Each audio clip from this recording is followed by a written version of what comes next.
Black woman. Beautiful, powerful, resilient female of African descent with skin kissed by the sun. Conversation. A talk, especially an informal one between two or more people in which news and ideas are exchanged. We love being Black women. Black women are ambitious. Black women are confident. Black women are diligent. We are tenacious. We walk out of our houses put together. We are many shades and personalities of fabulous. But we as Black women don't talk about our dilemmas, current events, and what's going on every day that affects us. So, we created this podcast as a way to laugh together, cry together, and have an open conversation about life as Black women. Oh, that's deep. Black Women Conversations. Hey, Nicole. Hey, Janine. Hey, Melissa. Hey, guys. How are you? What have you all been doing this week? This was the last week of my call. I did not take call starting on Tuesday morning. So I have been officially not really working this week. Yay. But you were on call for like 3 weeks prior to that, though, right? I was on call for 3 weeks straight because everybody has either like COVID, their family members have COVID, or, people are just like sick and tired and about to like walk out on the job. So they need a break. Understood. Well, I hope that you get a break soon. I mean, I guess that technically since Tuesday, but I hope you get like a real break. I'm going to take a real break. There's no hope. Word. Understood. Melissa, are you going on vacation? Where we going to go? Melissa, I want to go on vacation. If I had my choice, I would go on vacation. I like to travel. My husband and I were just talking about how we have no vacations in all of 2020. But yeah, I don't want to waste my vacation days. I know that's weird though. I don't want to waste my vacation days to stay home. So I'll probably take like an extended weekend off, like a Friday, Saturday, Sunday off Monday, come back to work on Tuesday. I agree. I had to burn some of my PTO. So I was off for 2 weeks. And I was just at home. So I took vacations to my backyard, to my couch. I laid in bed for a little bit longer. It really didn't feel like a vacation at all. I gardened. Gardening? I tried, man. So a few days ago, I went fishing for the first time in my life. So what I've been trying to do during the pandemic is to just learn new stuff, do something new. Otherwise, I'll be bored. So we went, and at the first spot, I didn't catch anything, and I got scolded for being on my phone and holding the fishing pole. The boo scolded you. What? Yes. I said, "Oh, I think I have a bite." And he said, "But why are you holding your phone and you don't even look excited?" I said, "Oh, I was trying to stay still, so I froze." You got caught in it and froze like, whoop, phone, yes. Fishing pole. Yeah, so then we went to a second spot. And after I got over being scolded, I was sitting there and I didn't put my phone out at all. I was like all eyes, ears, hands, everything. And it was getting dark and I was like, "Oh, I got a bite." And I was like, then I remembered everything that I had been scolded to do. I stood up, I leaned back, I reeled the fish in, and I was like, I don't know if y'all been fishing, but that joker was heavy. Like, what did you catch?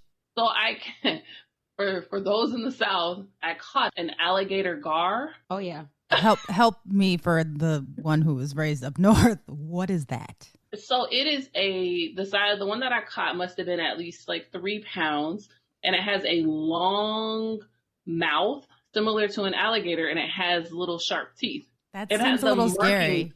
It was very scary because at this point it was dark, and if you've been fishing, I guess you know, but I wasn't prepared for the fish to move so violently. Oh yeah, they're fighting for their lives. Those poor fish. Yeah, and it's hard to reel them in because they're like working against you, like they're pulling against you, even if it's like a 1 pound fish. It's aggressive. It was so aggressive, and I kept reeling it in because in my mind I thought if I got it to the top of the rod, we would be cool and we could take the picture that I so desperately wanted. No. This fish is fighting for its life, Melissa, and you're worried about the photo op. Absolutely. Because I was like, look, I got scolded. I'm out here.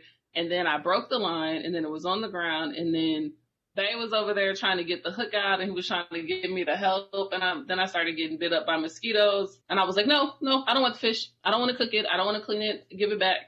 I don't want your cook. Like, I want to go in the house. I stopped to spray off.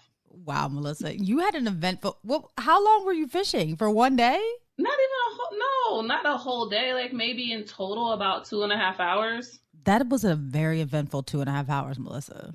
Yeah, I walked away thinking I was, kind of amazing. It's like on fish on my first trip. You are kind of amazing. But Nicole, we should tell the people who Melissa is. Yeah. Okay. So before we get into the timeline, let's make sure we do tell the listeners who Melissa is. So we are here with the fabulous Dr. Melissa Macklin Rector. She's a double board certified child, adolescent, and adult psychiatrist who intentionally practices in underserved communities of color. She is committed to reducing the stigma of and lack of access to psychiatrists. We love her. She is also a fellow Xavierite. Welcome to the conversation, Dr. Melissa Rector. Hey, Melissa. I feel like I'm super important because I have super important friends like you. Yes. Well, thank you so much for having me. I'm really excited to be here. I don't feel that important, though. That sounded really nice. I need to get that read every morning. You know what? I can make that happen. Okay, guys, let's hop into our timeline. So, Melissa, the reason why we were super excited to have you is because July is Minority Mental Health Awareness Month, which we think is super dope. The fact that obviously we're highlighting mental health in the Black and brown communities is a huge thing because, obviously for so long, it's been a stigma that's placed on Black and brown people seeking mental help, I should say. I kind of pause every time I hear someone only talk about mental illness as a way to think of how to improve something negative. Whereas I think of mental illness as like your mental state, which is the way you were saying it before. Like, you could be happy. You can still talk to someone when you feel good. You know what? That's a dope distinction to make. And it's a very positive way of viewing mental health. I think that we should all view it that way. Thanks, Melissa. So let's hop into our timeline. So as we know, it's Minority Mental Health Awareness Month, and mental health has been receiving a lot more attention recently than it has in the past. And some of the stories have become quite prominent on our timeline.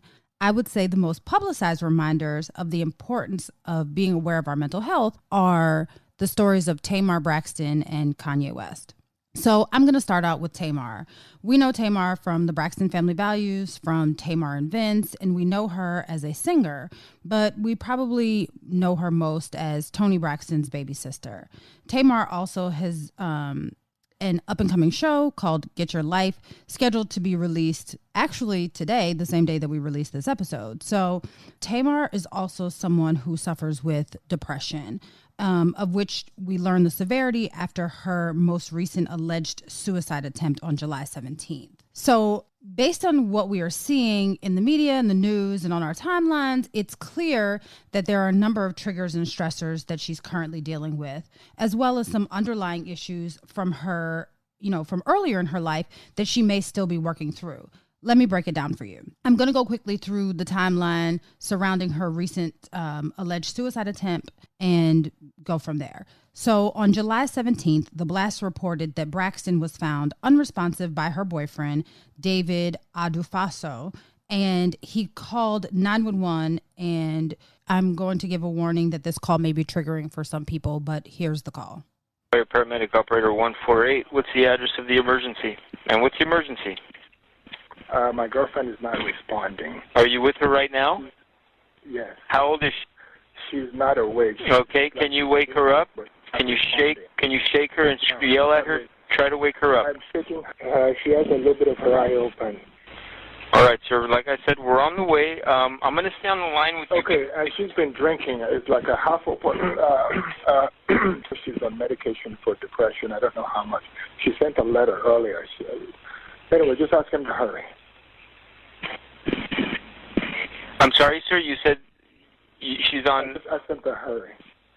She's on medication. She takes medication like she gets anxiety. I don't know if she's taking her medication or what, or if she was very angry earlier on. She has trouble with the network. She just a company she's working with, and they did some things today, and she no way. this before. I hope this is not. Okay. Yeah, when they're inside of the same room that you're in, you and I can disconnect. But until then, we have to keep our eye on her breathing, okay?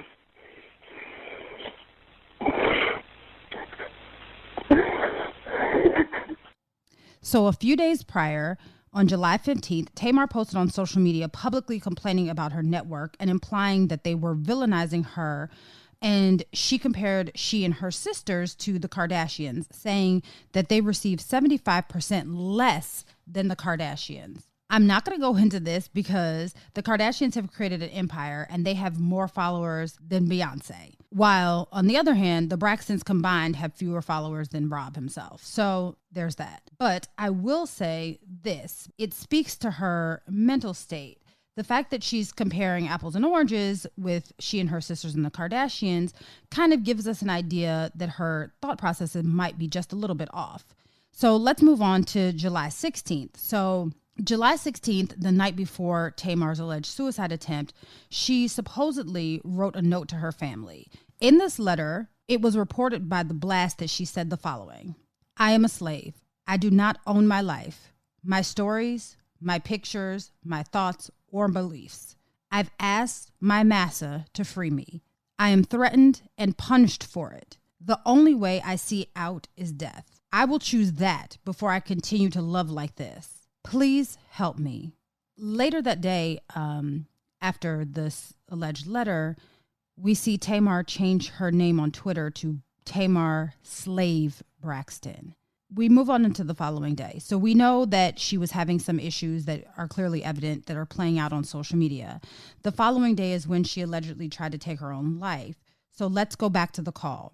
When her boyfriend refers to the network that she's having issues with, we would ask questions, well, why would she have issues with the network? And if she had issues with the network, why would she continue to deal with them? And if she had issues with the network, why would she continue to deal with them to release yet another show? Well, here's where we start to identify what could be her current stressors or triggers.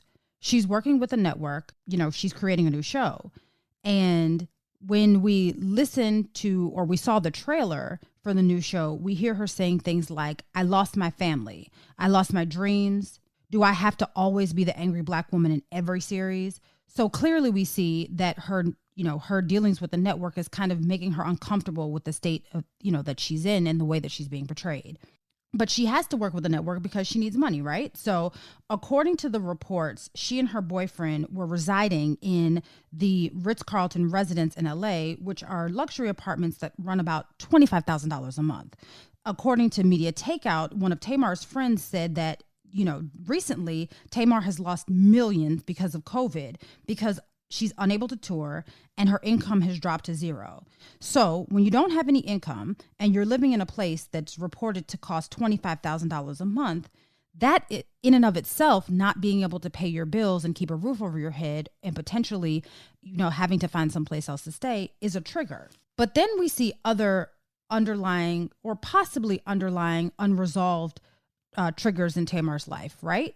So here's some other things that Tamar may still be working through in addition to what she's going through right now. So let me go through this really quickly.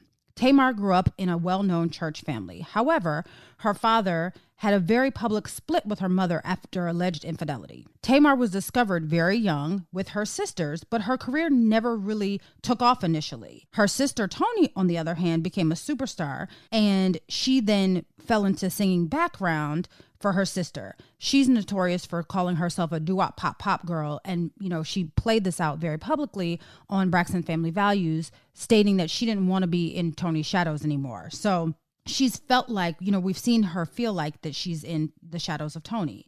In 2017, it was alleged that she and ex-husband Vince narrowly escaped foreclosure on their home. And then more recently, just last year, she divorced her ex-husband, Vince, also the father of her son, who was also her manager and main breadwinner in their family. So we really see that there are many stressors in Tamar's life, not the least of which is her strained relationship with her sisters. I mean, you can almost see the tension between the sisters escalating on each season of Braxton Family Values. It's so sad at this point because, they're sisters, but they just have so much trauma from the years or from over the years, and trauma that, could have been escalated by the reality television show. And, they have to live it out loud publicly. It's really sad because at this point, it seems like we're just piling trauma on top of trauma. It feels like the layers need to be peeled back so that there can be some true healing. And as if all this wasn't enough, Tamar's show with the network that she's having a problem with, Get Your Life, is still scheduled to air tonight, which I feel is a little tasteless and insensitive considering the current circumstances. But our thoughts and prayers are with Tamar and her entire family. I think that both of these situations are very unfortunate. And when we have people that are in the media, I think that a lot of people may think that they're on this like pedestal or they're untouchable or they have this God status when, they are susceptible to pressure and stressors of any environment, just like anybody else is. And almost more so. So, Tamar has a situation, and I hope that these material things that we've gone down the timeline and discussed aren't the factors that led her to, be suicidal or have a break. But, these material things and people in the limelight that have to keep up a certain status or keep up a certain persona and live somewhere that costs them $25,000 a month, although they're not bringing any income. I mean, that's a lot of stress. And a lot of people, care about what other people think about them. And because of that stress and that pressure, can make some people, very anxious about their lives and can make them susceptible to harming themselves, which is unfortunate. And so I'm hoping that there's something deeper to this story than just those material things. But we have seen that time after time, a lot has been involved with material possessions and people basically saying or thinking their worth is based off of those material things, which is, absolutely not the case. In Kanye's situation, that's a completely different situation. He has, a mental illness. He's not getting treated properly for his mental illness because he's not taking his medications. And as a result, he's saying everything that he may feel guilty about out loud, right? He's feeling guilty about, saying that he thought his wife should have had an abortion. I mean, there's a lot of people that thought that before they had children, and now they have them. He's, guilty about, hey, I should have divorced Kim. And there's a lot of people that thought they should have divorced their husbands, or, but he's living this guilt out loud, and his mental illness not being treated is not helping the situation. He even went as far to call his mother-in-law Kris Jong-un. Yeah. I was thinking to myself I agree with everything Nicole said. And as I was listening to the audio of Tamar's boyfriend again, I was just kind of taking notes. And I was thinking about, like, what's the accountability? So when I think of Tamar and I think of Kanye, for me, I'm like, what is the accountability of their family, of themselves? Before we came on, we were kind of briefly discussing the audio of the 911 call. And I was just thinking and listening to him talk, it sounds like he too is thinking out loud. He's just saying, he's trying to process it and come up with an answer on the spot, even though he's calling in for help and he's doing the right thing. He is out loud telling us everything. Kanye is trying to think out loud and come up with answers on the spot. And when we're not feeling well, that just sounds like stuff. It doesn't sound like anything. And so as the listener, I feel like I'm kind of like, so what are you trying to say? That's true. Are you trying to tell us that you've been worried about Tamar for a long time and that now you can finally help? Or are you trying to say, like, you knew about this maybe suicide attempt or this cry for help and you didn't do anything and so you feel guilty? Is Kanye West, there have been reports before about that he'll come off his medication when he starts to make a new album, and that makes him more creative. So are we hearing Kanye West kind of question, like, what, I'm going to put like a positive spin on this? Like, is he questioning, like, what is the role of Black people in America currently, and what is the root of that? Right? That sounds like a much more fruitful conversation than Harriet Tubman didn't free the slaves. It's just like a lot out there. And the other thing that I was thinking about are protective factors, right? When you were talking about Tamar's timeline, that there's a lot of protective factors, right? So like religion and church may have been a protective factor, but that got messed up with her dad's infidelity, or just kind of family ties and how she perceives to be in her sister's shadow. And then, intimate relationship, there's a divorce, but she has a new relationship. And then for Kanye, protective factor that he always talks about having lost is his mom. And when you're having a crisis, plus you don't have protective factors, it is ripe for this kind of playing out loud for us all to kind of watch and be in shock and awe about. And I'd like to add a little piece about Kanye, and you're absolutely right. He was supposed to have released an album named after his mother on Friday. However, his fans were left a little disappointed because he didn't release the album as promised. So maybe he did come off of his meds to create this album. I mean, he did post a piece of what looked like construction paper of him jotting down what was going to be on the album. That's what it appeared to be. It's kind of unclear because it's not really legible, but maybe that is the reason that he was coming off of his medication, so that he could be more creative for this said album. But the album actually never came out as it was supposed to. Because he's disorganized. But I was also thinking about, how do you support, like, what are your thoughts about how do you support someone when they're going through this? Like, as family, what's that role look like? And like as an intimate partner, so as a wife, a husband, a girlfriend, a boyfriend, as a child. I mean, that is a great segue just to break down the conversation a little bit further. And, let's talk through this, that situation and some similar situations. So, what is our role?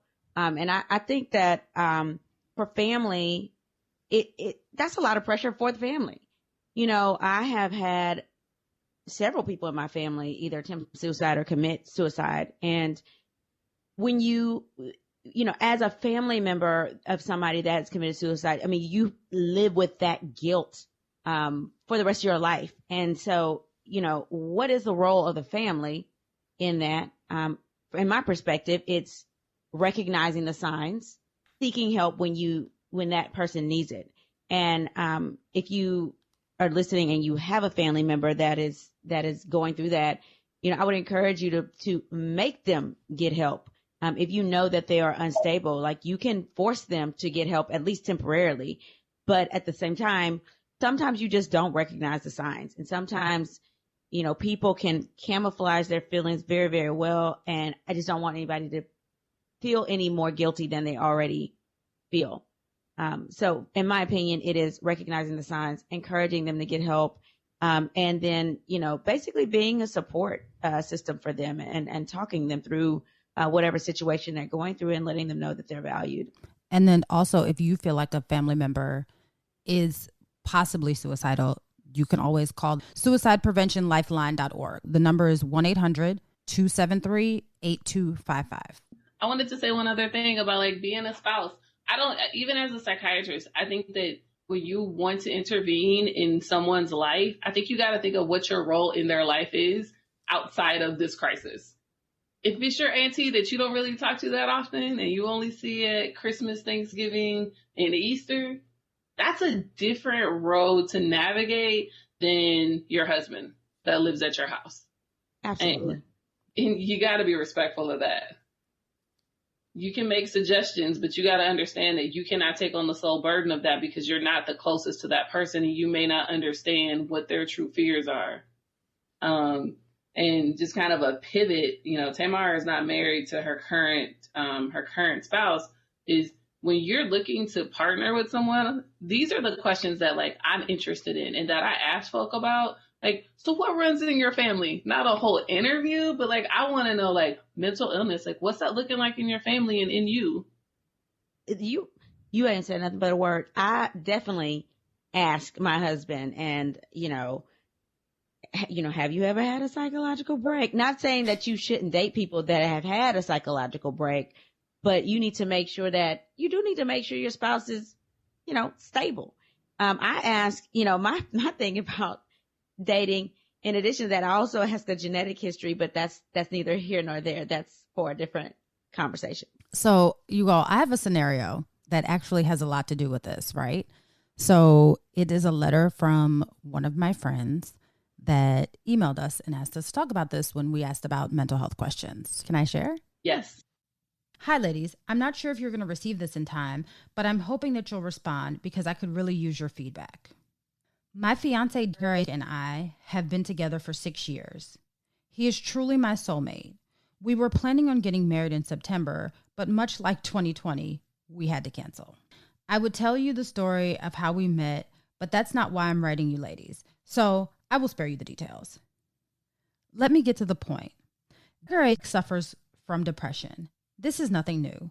I've known for years, and honestly, it's brought us closer together because I've had a few bouts of depression myself. However, while we have been sheltering in place together, things seem to be a little bit different. Derek started exhibiting behaviors like I've never seen before.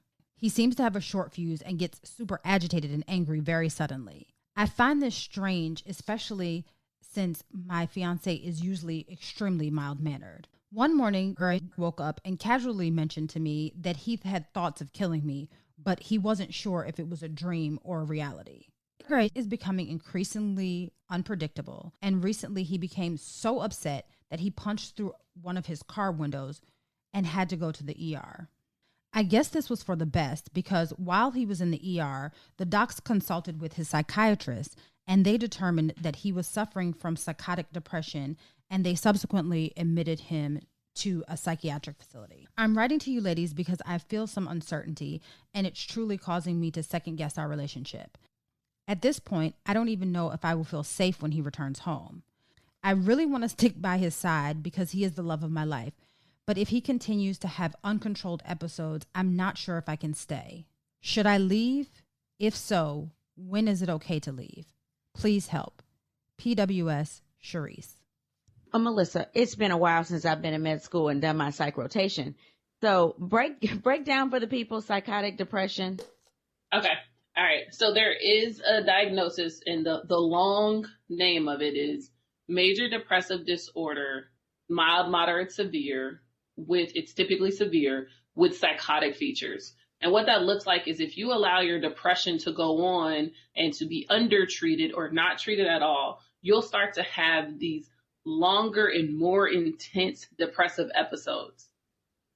And you can start to have some psychotic features. What are psychotic features? Because that sounds scary. It means like you might start hearing things that are not real, but they feel very real. And a lot of times it's kind of negative talk, right? You're not a good person. You're a liar. You suck. You're never going anywhere in life. That gets louder.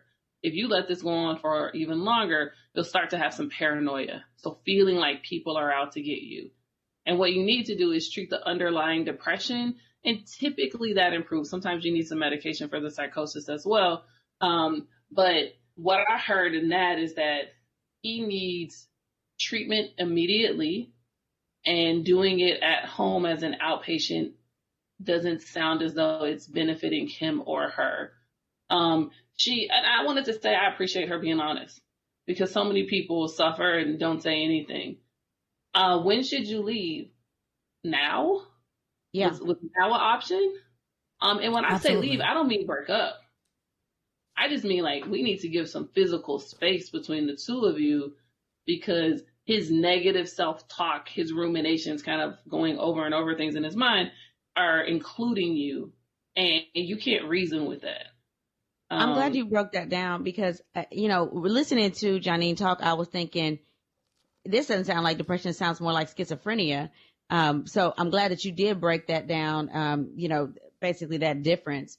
And I agree. I think that she needs to leave, and maybe not permanently, but maybe so permanently if he is not going to get treated. And I'm not saying that you shouldn't date or marry anybody with psychosis, but I think if they're having these thoughts, of killing you, that's dangerous for your life. And so I do think that you should date or marry somebody with psychosis that's not treated, because then that's a detriment to you. Boom. Sounds like an answer. But I do want to say that, you don't, what I've been telling myself and telling my patients and telling my family is I'm trying to not make lifelong decisions during this pandemic, because everything feels like it is on a very need to know now, need to have answers right now about everything. And I just have come to the realization, like, I don't have the capacity for that. And so if I were her, I would just create some space between us, maybe go live somewhere else or stay somewhere else. And you don't have to decide if you want to break up with him, because it is a pandemic and you probably have spent more time with him face to face than you ever have in your life. But you need not be somewhere where someone is talking about they want to kill you. No, but real talk though, like, you really have to leave. Like, not a joke, but you really just got to get out of there. Like, I don't know that I would be able to stay and say like, oh, I'm going to like ride out for you. I don't even know that exists in my mind. The moment that you said you thought about killing me, I'm out. But you should be. And that's what I would like to bring it back full circle to what I was talking about earlier, is accountability, right? Just because you have mental illness doesn't mean that we get to blame your mental illness for all things ridiculous that come out of your mouth or behaviors that are inappropriate. No, and not the case. Just because I know the why behind something doesn't make me feel more comfortable with it. It just means I know the why.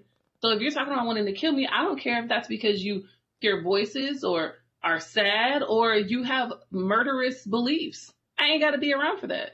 And I don't want to be. And we've heard it now from the psychiatrist, because a lot of people think, no, seriously, a lot of people may have somebody that they're dating and they have a mental illness. And so they're like, I'm not going to leave him because then I'll be the bad person, because this person, I know he suffers from a mental illness. And so they're beating themselves up and making excuses for poor behavior because they know that person has a mental illness. And so they stick around more often when somebody has a mental illness than when they don't. This makes me think about, and you see it a lot in kind of young adult relationships, of someone saying, if you leave me, I'm going to kill myself. And people really feeling like they have some kind of control as to whether or not someone kills themselves. Something I was taught in the beginning of my psychiatry education was that I have no control over the behaviors of someone else. That sounds weird, right? Like, because as a psychiatrist, I was like, yes, before I got into it, like, yes, I can like make people do things. And no, I can't. I can make suggestions. I make recommendations. I, increase the number of people involved in the care. But if someone is dead set on wanting to kill themselves, your leaving or staying isn't going to change that. They've already made that decision. And I realize that doesn't sound very nice to give people the warm and fuzzies, but that's the truth. Same with any other type of mental illness, like substance abuse or, obesity. If I want to eat, I'm going to eat. Yeah, you are. Yeah, you could tell me like, Melissa, you're really getting fat and, I have concerns about your cholesterol and your blood pressure. And I'd be like, yeah, I'm aware. And still eat. And then try to include you in it, right? That's the same idea. So do you want a number 3? Right. Before we move on to any other situation, Melissa brought up an obvious truth. Like nowadays, you do have a lot of young people when they're dating, if they're upset or angry, they're going to threaten to kill themselves. It's almost like attention-seeking behavior in some instances. So if you're listening, if you've ever said that, don't do that anymore. Like, do not say that anymore just to get attention. And some people, looking at the comments on the Tamar story, a lot of people think she did that to get attention. Is that attention-seeking behavior because she, is in the shadows of her sister, or she has gone through a lot of negativity and she needs something to sort of highlight just her. I would hope that's not the case, but I do think a lot of people, especially young people, when they're in these relationships, they can be very, toxic, and then they're threatening to kill themselves. I mean, I've heard several people tell me, oh, my child is in a relationship and, his 13-year-old girlfriend, he's 13, his 13-year-old girlfriend threatened to kill herself. Please, that is an extreme. If you are in that relationship, like, you need to basically make sure that they get help and probably distance yourself until that person gets help and they're stable. Tamar believes she's been in Tony's shadow. I don't know that Tony and Tamar are the same type of performer. I don't think that she's in her shadow at all, just as a bystander watching them, but that's her perception of it. Yep. And so her mood, her responses are her perception of it. Because every time I hear her say that, I kind of cringe, like, ooh, I don't think I'm the same. Not that you're not good, not the same.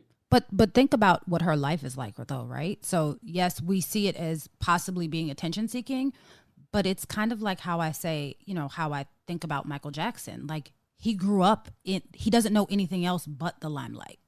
And Tamar's life is pretty similar. They were, when she was a little child, she was a notorious church family, right? And then they got discovered. The sisters were discovered, and then Tony was discovered, and she's been in the limelight ever since. So yes, while we see it maybe as attention seeking, it's still very much her life. That is her existence. Being in the limelight is Tamar's existence.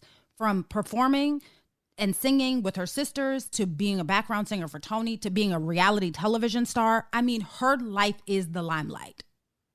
Right. Everybody can't take that kind of pressure. And so you have to know what kind of pressure you can take and what kind you can't take. And so when people tell me, oh my God, you should be on reality TV, I don't want that kind of pressure. Like, I don't want my business lived out loud. And we have a choice in that. Like, you don't have to be in the limelight. She's an adult now. So I understand that she's used to that, but you have to also sit and think, like, is this good or is this bad? Is this good attention or is this bad attention? And some people argue any attention is good attention. The marketing brain in me says just that. Like, we say all attention is good attention because you have eyes on you. Right. But everybody can't take that kind of pressure.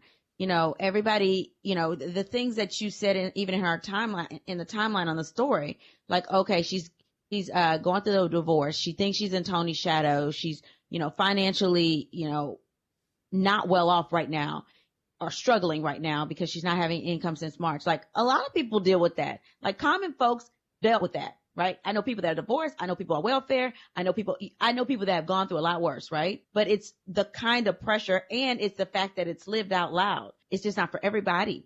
And I hate that it came down to this situation. And that's why I say I hope it's something, it probably is something deeper than just what we've read on the timeline. I think so too. I guess with Kanye, he has since apologized to Kim on Twitter. So he's kind of trying to make amends for what he's done. I don't know that Tamar needs to. If we talk about her living out loud and that's probably outside of her capacity to do so, then she need not come back and apologize to anybody. I understand, like, doing an interview and explaining, like, how you felt and saying that you've overcome it. But you're going to apologize for hurting yourself? Mm-mm. I think that it would be more useful to the fans to show that she's healthier, to show that, hey, now I'm good and I'm on the right track, or even to just take a step back and, take a break. I think that that's too much. Again, that's more pressure for her to come out and make a statement and live out loud when she's not completely well enough to do so. And so I don't agree that she should make a statement. I think that whenever she's treated, if she wants to do an interview to talk about what she was going through, I think that would suit her fans better. My 2 cents, my opinion, obviously. I agree. I don't think we owe people anything. That's what the pandemic has taught me, is I don't owe anyone anything. The only person I feel like I owe something to, that I have to, is the person I birthed. That's right.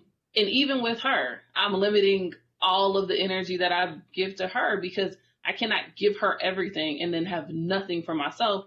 So then that the next day there's nothing at all and it's a bad day. I hope that she gets the help that she needs. She finds the support that she needs.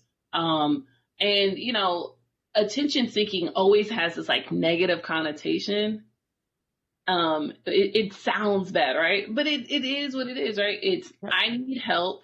So I said something, or I did something that made the cavalry come, and so it's it's not, the phrase is not negative. It's just people hear it and think that it's a lack of validation of what that person's going through. I just want her to heal. I think the best way to show people you're doing better is to do better. Do better. Let Absolutely.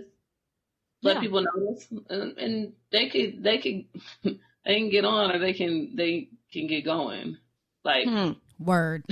I don't know if it's time to pivot there, but it makes me think of a patient that I was thinking about this morning before getting on. Is I have an 80-year-old Black female who suffers from depression and anxiety, and she is caring for her husband, who's a little bit older than her and has medical problems and isn't able to care for himself, as well as she has a son with severe mental illness, who she also takes care of. And she's 80. A lot of what she struggles with is how can she be there for her husband and her son? And I say to her so many times, you can't. At 80, how are we still expected to live up to the expectations that we set for ourselves back when we were 20? And so it made me think of that patient, which makes me think of Tamar is, yeah, she grew up like that, but that might not be who you are now. You may not be able to fulfill the beliefs you had of what you should be doing before in present day.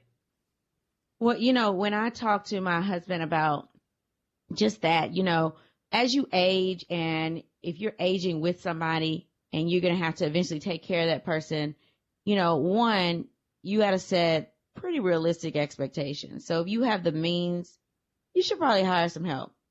And if you don't have the means, you should probably apply for some help, because there's home health and assistance like that can come and help you, especially if you are, low income. When my grandfather went on hospice, my grandmother was like trying to take care of him, and she's like wearing herself out. She couldn't pick him up and put him in the tub. And then he didn't want her to see her, didn't want, I don't want you cleaning me up after I have a bowel movement. I mean, older people can be very ornery.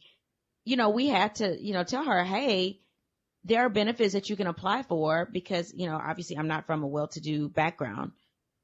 And we did. And she was a lot, she was relieved when somebody came in a couple of times a day. And then when she had like basically around the clock nursing for him to help him go back and forth to the restroom and to help him, take a bath and things like that. And he was better off too, because then he didn't have to be ashamed of, oh, my wife is wiping my butt after I have a bowel movement, or I've urinated on myself.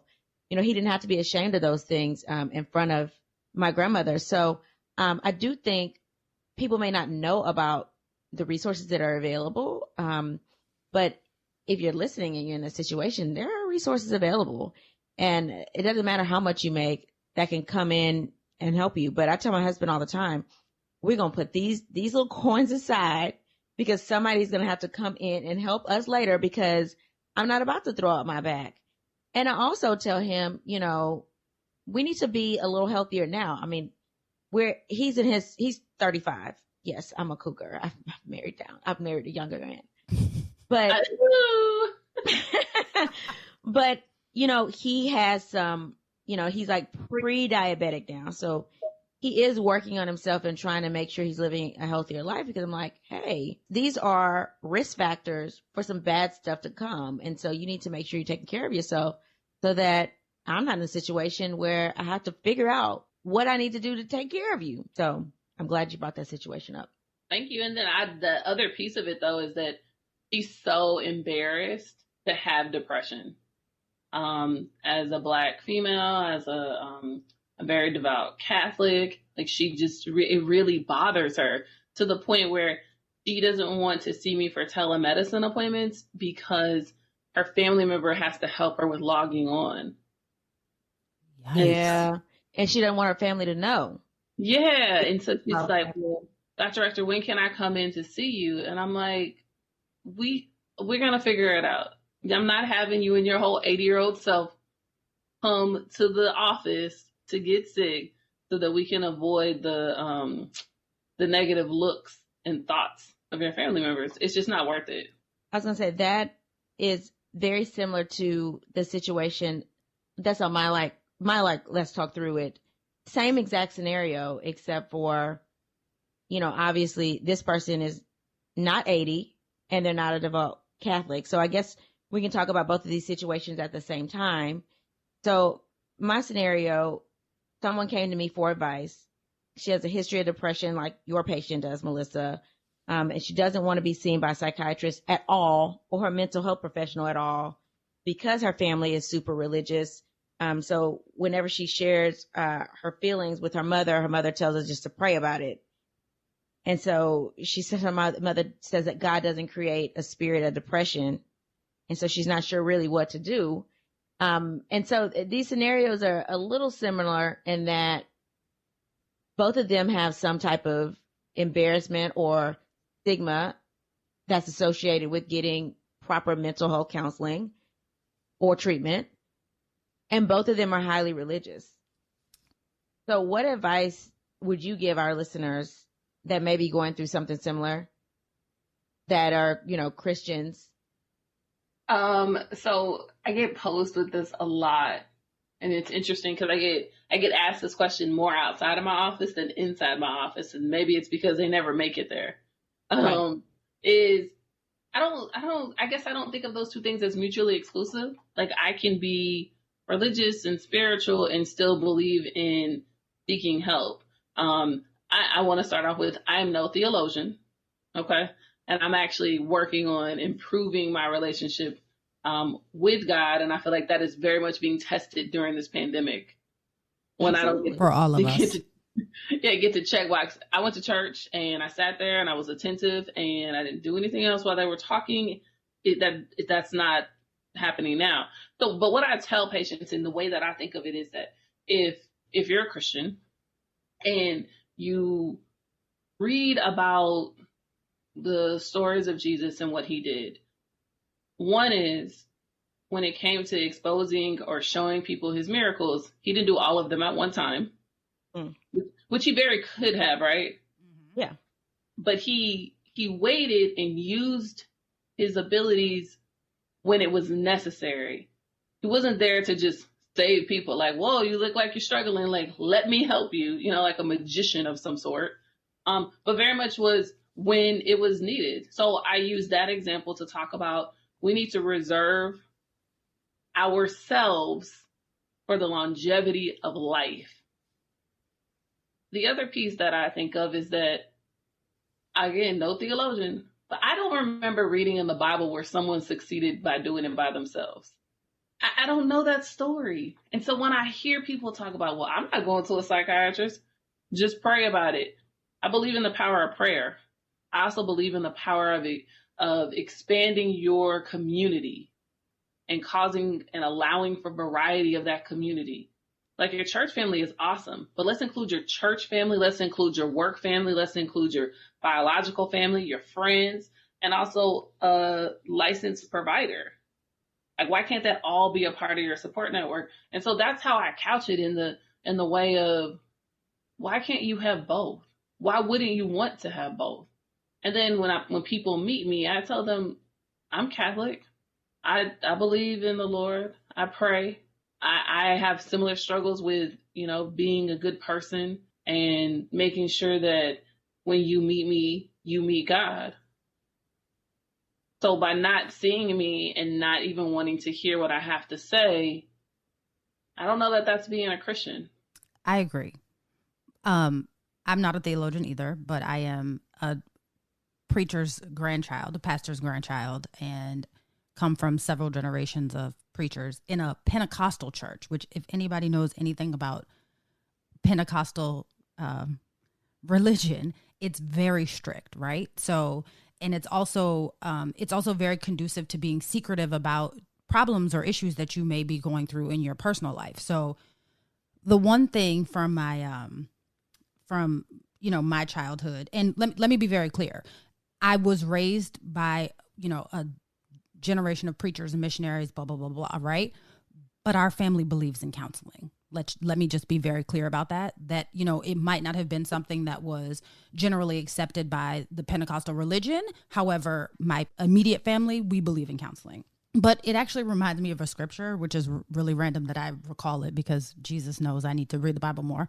But James 2:17, it says faith without works is dead. So you can have all the faith that you want, but things happen. So you have to work on it. Just like you work on anything else, you need to work on your mental health as well. So you can't just believe that, pray and believe that God is going to heal you. God will heal you. However, you have to do your part too. And seeking help is a very real option for doing your part. Like we can't, Melissa, like you said, God is not some magician. It's not like hocus pocus and boom, you're fixed.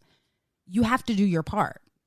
When I talk about religion and Christianity, this is like an everyday part of my life. My husband's a minister. So, and anybody that knows me knows that I'm direct. I'm not going to sugarcoat too much of anything, even if it's not like the church talk. My husband's like, you've learned some church talk.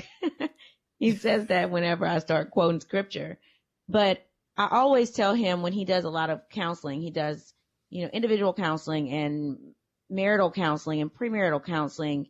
And he does counsel a lot of people that may be going through things psychologically. And I tell him, you need to tell people that they can have Jesus and a psychiatrist at the same time. Like they can have both of those things. And, God uses people's gifts. And if you have that gift of helping people through their mental state, like that is God's gift. And so it's okay to talk to a counselor or a psychologist or psychiatrist to help improve your mental state, because that's their gift. And, God doesn't make mistakes. He made these professionals for a reason. And some people comment that, the Bible doesn't say anything about depression, and I did not create the feeling of depression or anxiety. But it's a lot of scriptures in there about God giving you peace.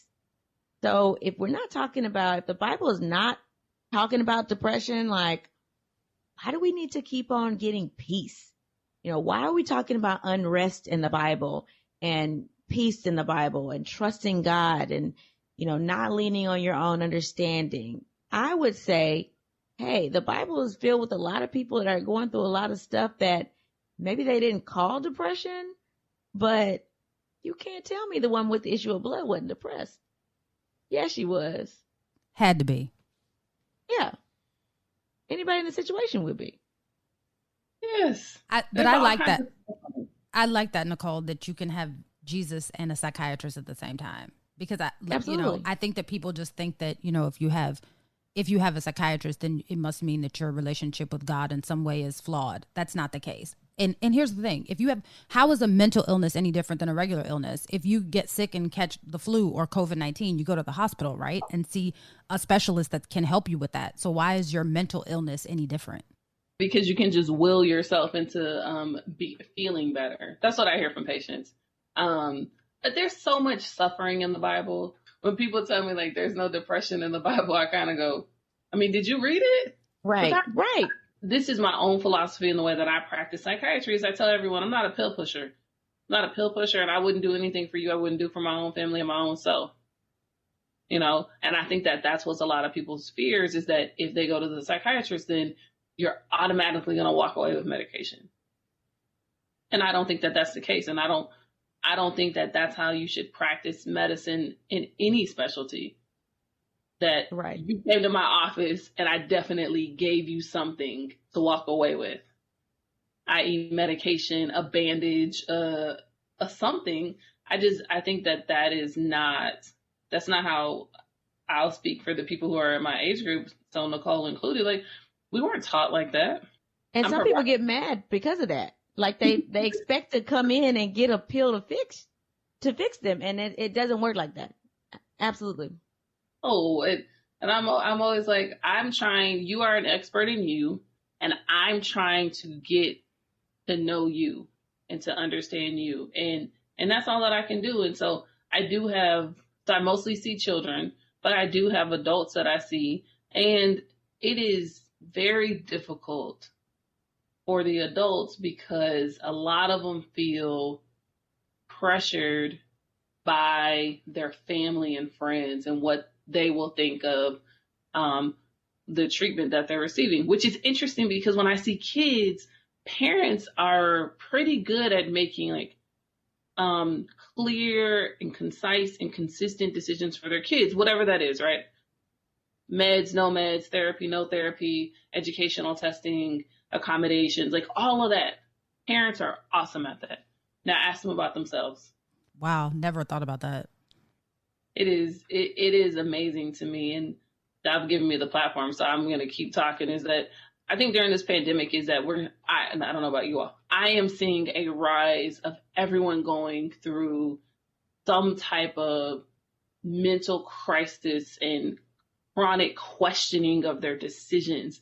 And, you know, it is for me, it is a lot, because we are all experiencing the same trigger and trauma at the exact same time.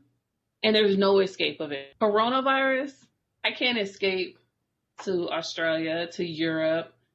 You know, I'm going to just go to the Caribbean on the beach for a little bit and I'll be good and I'm going to come back. No, it's everywhere. And so I am anticipating seeing more breakdowns and mental crises and crises of thought to just keep going, because this is going. So, Melissa, before we get into our something new, you know, if anybody is, wanting to see you or reach out to you, you go ahead and share your contact information, give them what's coming up on Melissa Macklin Rector's spectrum.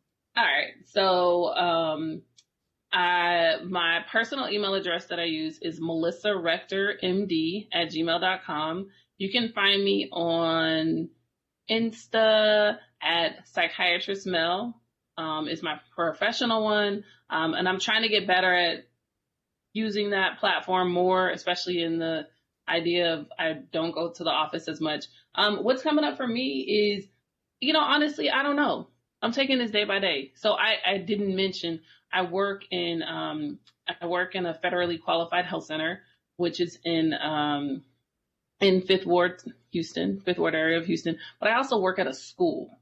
So I'm trying to figure out what does that look like with school starting. And also I run a support group, a psychotherapy group for teachers.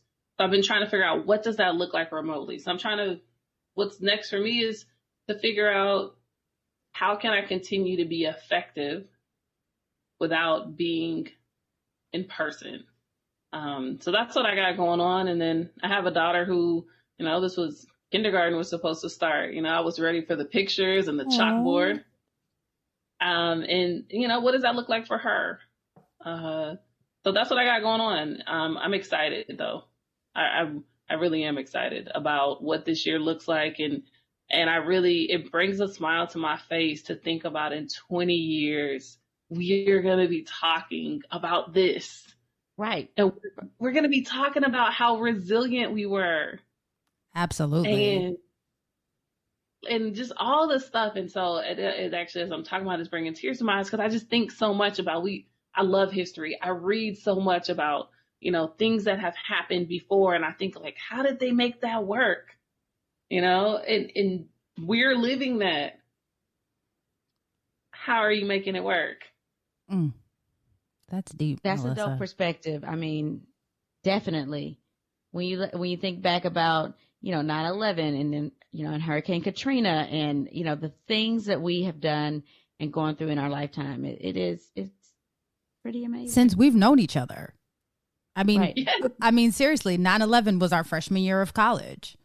Yep. And I remember, kind of like Melissa said earlier, it hit different when I was in New Orleans, and I'm from a military family from DC. So it was, traumatic. 9/11, then Hurricane Katrina. You all lived through that in New Orleans, Louisiana. Yeah. And now a pandemic. Who would have ever thought in a million years that we would live through a pandemic? Ever. Crazy. And then for Houston locals, I mean, like, Hurricane Harvey was a huge deal, man. Wow, it was right after. Yes. It was like boom, boom, boom. It has been a lot, but I also think about how amazing it has been, right? The positives, like seeing the first Black president in the 20 years. Nothing's going to ever beat that. Yeah, I don't know why I got so emotional about this. Woo. But yeah, I mean, I encourage everyone listening and the three of us to write down how you feel. You know, I think about how cool it is to read letters from someone who went through the Great Depression or who went through segregation. This is the moment when people are writing, right? When you're writing about how I'm afraid to go to the grocery store, so I get my groceries delivered, and then I wipe every single piece, every grocery, every food item down with a Clorox wipe. Story of my life every day. Every day. Yes. Yep. And how the shelves are out of stuff, and I cleaned my bathtub with toilet cleaner because it had bleach and stuff in it because I couldn't find any for a long time. Or with vodka. Yeah. Write that down. Sorry, I didn't mean to take us on a tangent. No, that's good. That's good, though. So now we're going to go into what did we learn new this week? So, Janine, what did you learn new this week? So while I was doing my research on Minority Mental Health Month, I came across a statistic that I found alarming. And then when I told Nicole was like, yep, that sounds pretty normal. But this is what I learned. So the National Institutes of Mental Health says that approximately 1 in 5 Americans suffer with mental illness. I learned that there are a lot of online virtual counseling apps that are available if people, don't want to see somebody in person per se, because they're afraid of the pandemic. And there are different ones that cater to different things, right? So there's counseling sessions that cater directly to the LGBTQ community and dealing with psychological issues. There's teens and, counseling for psychological issues. There's peer support groups and counseling for psychological issues. I had no idea there were so many different platforms for virtual counseling. Nicole, take us out. And your motivational moment for the week. When you feel like giving up, just remember the reason why you held on for so long. And then once you remember, seek help immediately. And so just in case the listeners miss the National Suicide Prevention Lifeline, I just want to make sure everybody knows it is 1-800-273-8255. And that is 24/7 confidential support if you are suffering and having thoughts of harming yourself, or if you know anybody else that has those thoughts, please encourage them to seek help. Until we meet again, pray, work, slay, and show off your melanated excellence. Thank you, Melissa. Oh, That's Deep. Black Women Conversations is produced and hosted by Nicole Lee Plenty and Janine Brunson Johnson. Executive producer Ken Johnson. Find Oh, That's Deep Black Women Conversations on Facebook and IG at Oh, That's Deep BWC. Oh, That's Deep Black Women Conversations is a 5 Times Media production.